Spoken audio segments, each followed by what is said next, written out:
زواج عبد الحليم من سعاد حسني، القصه اللي طبعا مشهوره جدا ما بين مؤيد وبين معارض. هنشوف النهارده اتجوزها ولا ما اتجوزهاش بالاثباتات والادله. كل واحد بيطلع دليل انه اتجوزها وفي ناس بتطلع دليل انه ما اتجوزهاش.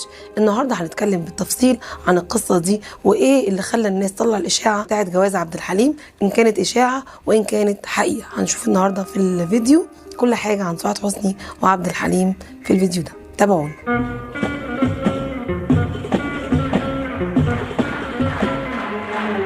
اهلا وسهلا بيكم في الفيديو الجديد عن قصه سعاد حسني وعبد الحليم، وهنحكي النهارده ونشوف اتجوزها ولا ما اتجوزهاش. قبل ما ابدا الفيديو اشكركم جدا على تعليقاتكم الحلوه وعلى متابعتكم الجميله للقناه وللفيديوهات، واتمنى ان انتم دايما تبقوا معايا ويدوم التواصل بينا، وتعليقاتكم الحلوه دايما اقراها كلها وبتسعدني جدا. حقيقي زواج سعاد حسني من عبد الحليم، طبعا اقرب المقربون لعبد الحليم اتكلموا في الموضوع